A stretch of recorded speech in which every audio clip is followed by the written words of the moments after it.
Okay. Now go. I am Parker Irwin. I am 9 and I play Oliver. Where are you from, Parker? I am from Fort Wayne, Indiana. Is this your first Wagon Wheel show? This is my first professional show at the Wagon Wheel. Okay. Okay. And I'm Robert Miller. I'm older than 9. Actually, I'm about to turn 50. I'll be playing 50. I'll be playing Fagin. Fagin and 50 both start with the same letter. Yeah. And it's my 21st year here at the Wagon Wheel. I usually work out of Chicago. Okay.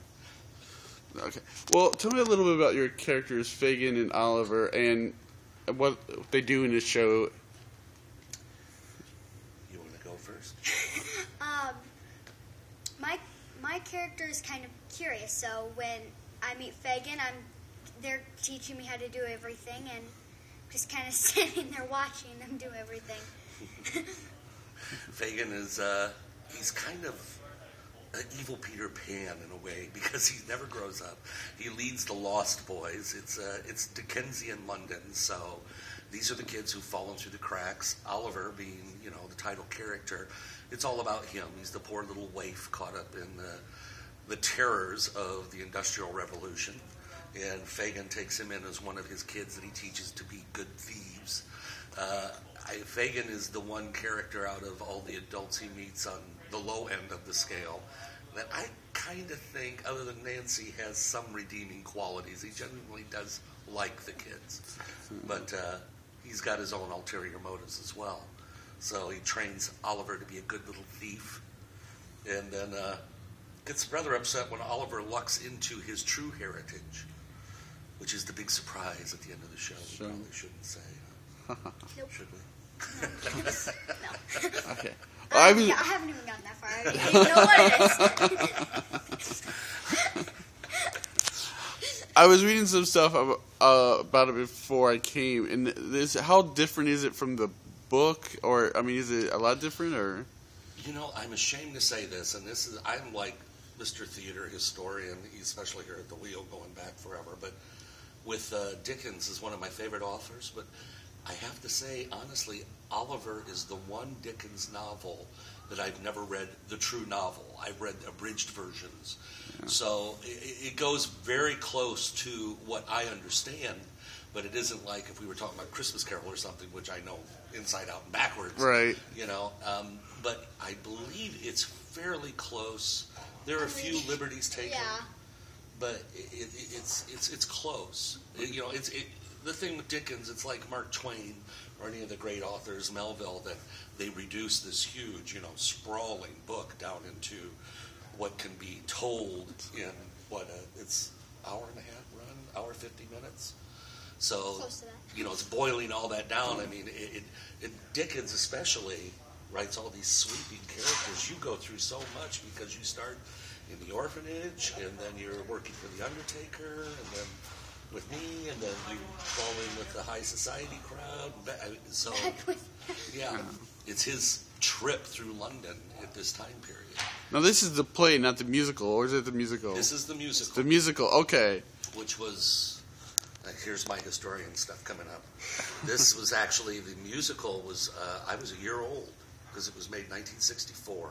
Okay.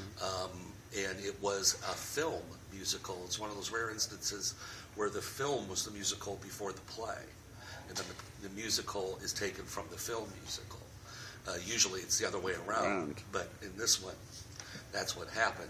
The biggest name I think most people would know, he's gone now, was Oliver Reed, played Bill Sykes, the villain, and Oscar winner and all that. But so I remember it as a kid. It scared me.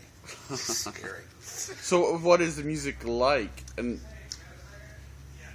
there are some moments where you could be like, oh, well, didn't expect that coming. Like just when Bill Sykes get really mad or Fagin gets mad, the music will speed up or slow down instead of what you think it would happen. Yeah. So. But it's got some songs in there that everybody knows. Yeah.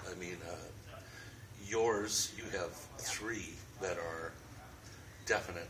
Of course, one of them is really more Dodger, but Yeah. Food, glorious food, and what's your big solo number? Where's Love? Yeah. Where's Love? Everybody hears that all the time. Yeah, and of course, Consider Yourself at Home. You know, there's a lot of songs in this. I think everybody grew up hearing these songs, so they're going to know a lot of the music. Okay. Well, one of the things is, like, some people might question, why do Oliver at Christmas? Why is this an appropriate Christmas time kind of show? You want me to take it, or do you want to try it? You know, I thought that at first, too, because it never really discusses Christmas. Yeah. But it does have kind of a good Christmas message of hope and community. And Oliver being an innocent, and he is a total innocent through the show. Dickens, you know, in the book too, I believe, Oliver represents innocence.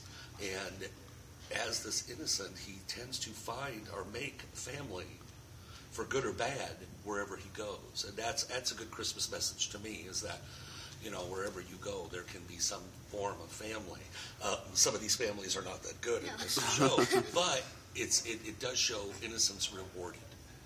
So take that with a grain of salt. I think it has kind of a neat message to think about at Christmas. So your character Oliver, do you notice how he changes over the show? Does your character, you think, change over the course of the show? Yes. Now, when I first meet Fagin, I like living with him, but when I go to court, we don't do that scene, but when I go to, I don't know, the Brownlow's house, I get used to them, and when I go back to Bill kidnaps me to go back there, so I don't like them anymore because I liked where I was at. Like, that's where I wanted to be. You like living the honest life instead of coming back amongst the thieves. So what are some, I guess, the themes in the show, or the overall theme? Is it charity? Is it goodwill? Yeah, I think so. I think that's an overall theme with a lot of Dickens' work when you think about it. Dickens was very much like Mark Twain. A large part of Mark Twain's work in the U.S. was about the problems with our society, mainly slavery and the uneducated. Dickens was very big on all human beings have worth. And I think that's a big point of Oliver, is that he's in this society, you know, at the orphanage, their kids are just treated terribly. They're sold off. When they act up, they're sold off for profit. They're not treated as human. Mm-hmm. And Dickens was very big about that is wrong. This is not how people need to treat one another. So I think it does have a good overlying message. Okay. You agree with him on that? Yep. Going over a whole thing in school about that stuff. Yeah, he's taking all the classes on it right now. My understanding is a lot of young people, kids in this show, or is there a lot? Yeah. 20, maybe 30. I think it's 27, I think. 27. What's it like work with so many young people? I've done it before. This may be the largest number. I don't know. Yeah. I mean, last year when I was Kris Kringle, we had a lot of kids in that one, not nearly so many. I've done a few shows where there are lots of kids. It's fun. I try not to scare them too much. There's that age gap. I come in and I'm this old big guy, and they're like, you know, but they're starting to get used to me. Are you learning a lot from Bob? Yeah. What are some things you're learning? From him? Yes. Or everyone? From Bob and then from everyone. Really, to just be yourself, and everyone will really like you. Yeah. Exactly. Is he giving you some tips for the stage, too? Since this is your first professional? Really? I haven't heard anything. He hasn't needed any. He's a natural. Natural? He's very good at paying attention to what's going on in the scene. He's always, you know...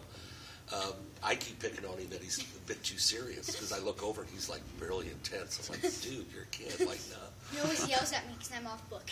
Yeah, that really is annoying. Us professional actors like to take time to learn words. It's an organic process, and it's age. And he comes in off book on every scene. It's like he's making me look bad. So is this a family show? I mean, is it geared towards certain age, older kids, or what's family? There are some scenes where you would be like, well, I don't really want this age of a kid for this scene, but some of them are. Yeah. They're not all like that. Yeah, it's a family show, but I think you're right. There are, you got to think of there might be an age or a child who's not ready for it. Like, I have a neighbor that's coming over. She's 3, and I don't think she's ready for this yet. We tend to soft pedal, though. The movie didn't. No. The movie didn't at all. If you've ever seen the film, I mean, like I said, it scared me. It came out. It was made when I was a year old, and back in my day, movies would come back out every 4 or 5 years. All the Disney movies. And this was done in England, and it came around when I was 6, and oh man, it scared me. Bill Sykes with that dog, which we don't have a dog in this. No. That's one of the changes to the stage. But, I mean, he was scary. And it has some very frightening things in it. But, once again, that's Dickens. Life is scary, but it's a good scare, too. Right, and it's kind of about how you interpret it. I mean, the Christmas Carol with the ghost could be really scary or really comical. And Exactly. I mean, it tends to be Dickens, I think, is a good author for kids because kids like to be scared. One of them made the comment yesterday when we were doing anything, talk about hanging, that's scary. I said, I've seen you over there playing Call of Duty. You love this stuff. Don't tell me that. And that's natural for kids. Kids, that's why they like fun houses and all of that stuff. And it tends to drive the storyline home. So. Okay. Well, last question, I guess, is there anything else about this show that you want people to know about or that stands out that you think would interest people, or?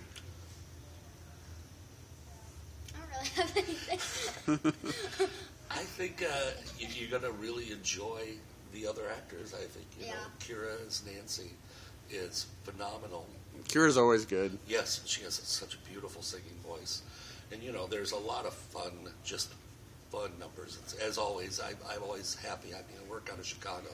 I'm always thrilled to come down here and always happy with the level of talent that now Mike, before him Roy, and before him Tom, is how long I've been here, get to come to this little community. And it won't let anybody down. It's got the level. So. Yeah. Of course, everyone enjoys you, Santa or an intern Blatt or whoever. Intern Blatt, yes. Captain of the Titanic. Titanic, yes. All here. Cool. Well, and the show, dates, times? We start this Friday. That's our opening night. November 30th. Then we go till December 16th. Okay, great. Well, thank you very much, guys. Thank you.